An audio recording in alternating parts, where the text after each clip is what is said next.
अभी जैसे ये आम का मौसम चल रहा है आम का चल रहा, अल्लाह ने आपको दिया है, गरीबों के घर में एक एक पेटी आम भिजा दो। गरीबों को आम नहीं मिलता अच्छा, चलो खाना तो खा रहे हैं बेचारे, लेकिन अच्छा आम नहीं खा रहे, नहीं खा रहे वो अच्छा आम। अगर अल्लाह दे तो भिजा दो।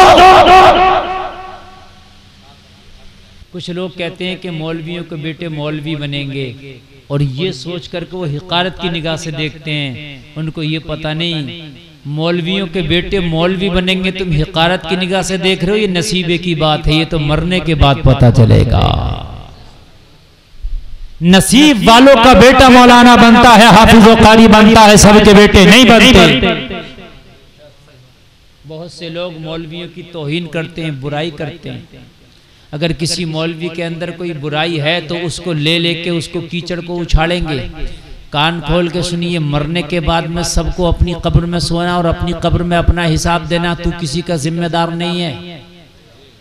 रही गुनाहगार की बात, तो मैं बताऊं, मेरे सामने पकड़ के लाओ, एक को भी पकड़ के लाओ कि ये गुनाहगार नहीं है, एक को ले आओ पकड़ के।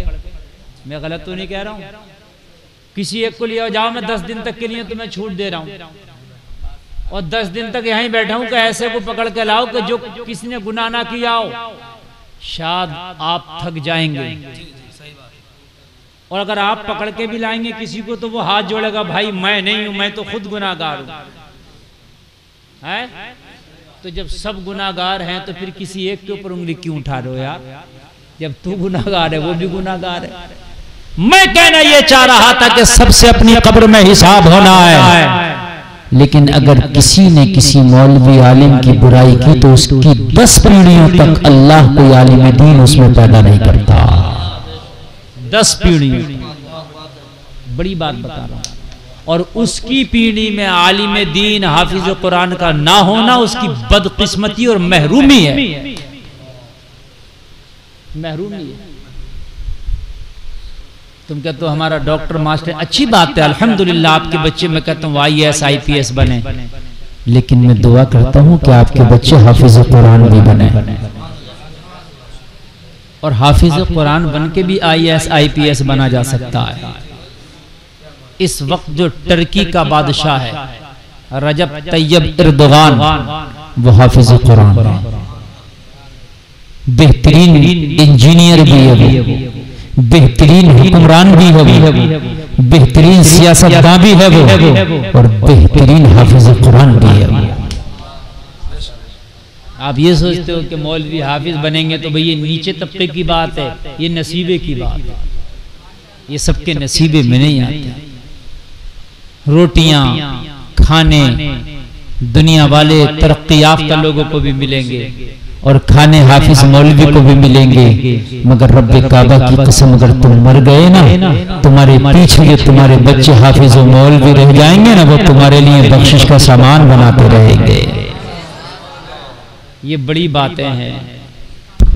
आलिम का गुस्ताख, मौलवी का गुस्ताख, 10 पुश्तों तक उसकी अल्लाह कोई उसमें आलिम या हाफिज पैदा नहीं करता। एक चीज, और दूसरी चीज सुन लीजिए, देख लेना, जो किसी आलिम दीन का गुस्ताख हो, मरने के बाद उसका चेहरा काला पड़ जाता है। ये भी सुन लीजिए आप। इसकी वजह यह है कि यही है अब नबी नहीं आने वाले, ये नबियों के वारिस हैं, यही टूटी फूटी बातें आपको बताएंगे बस।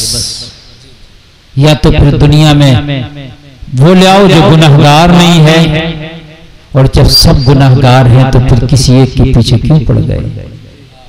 आदमी अपनी नमाज नहीं पढ़ रहा, इमाम की कमियां गिना रहा। हमारी मस्जिद का इमाम तो हजरत ऐसा है, हजरत हमारी मस्जिद का इमाम तो ऐसा है, हजरत हमारी मस्जिद के इमाम में ये कमी है। ओ भाई तुझ में कितनी खूबियां हैं, जरा तू तो बता दे, जरा तू तो बता दे, तो पता चलेगा कि इतना अगर कह दे तो जवाब न दे मिलेगा। ये 2 बातें अल्लाह का अजाब है। उलमा के गुस्ताख कभी न बना। कोई बात है किसी की भी, इमाम की हो, मौलवी हाफिज कारी, तुम चक्कर में पड़ने की जरूरत नहीं है, तो फिर तुम गुनाहगार ना हो। और अगर तुम गुनाहगार नहीं हो तो फिर तो खुद ब खुद किसी का जिक्र नहीं कर सकते, इसलिए कि चुगली हराम है। अगर तू नेक था भी और चुगली कर ली तो फिर गुनाहगार हो गया। बुराई तो करने का कहीं से है ही नहीं है। आए हाय, जरा गौर करें। शेख सादी फरमाते हैं कि एक बार मैं नमाज पढ़ने के लिए गया तो कुछ बेनमाजी मस्जिद के दरवाजे पर बैठे थे। मैंने अपने बाप से कह दिया, ओ मेरे बाप, ये लोग बेनमाजी हैं, देखो नमाज नहीं पढ़ी। मेरे बाप ने कहा, कितना अच्छा होता कि तू भी नमाज ना पढ़ता लेकिन इनकी बुराई ना करता। तूने नमाज पढ़ ली और फिर इनकी बुराई कर रहा है। अच्छा होता कि नमाज ना पढ़ता मगर इनकी बुराई ना करता। हालांकि नमाज छोड़कर बुरा काम कर रहे हैं, उन्हें समझाओ, तबलीग करो उन्हें, लेकिन उनकी बुराई करना ये चुगली है। अब समझिए आप। तो कारी साहब क़िबला ने अपने बाद अपनी औलादों में हाफिज कुरान छोड़े हैं और अल्लाह की रहमत कहती है बार बार झूम के, ओ फरिश्तों, ये कुरान कौन पढ़ रहा है जो आज हमें आवाज आ रही है? ये इंतकाल करने वाला तो कर गया। मजा नहीं आ रहा, थोड़ा बढ़ा कर रखो जैसा बोल रहे। तुम्हें भी डर लगता है कि यार मुझसे? बढ़ा कर रखो, सही करके रखो। हाँ, मजा ही नहीं आ रहा मैक में तुम्हारे। तवज्जो है आप लोगों की? ओ मेरे फरिश्तों, ये किसकी आवाज आ रही है इस मरने वाले के घर से जो मेरा कलाम पढ़ रहा है?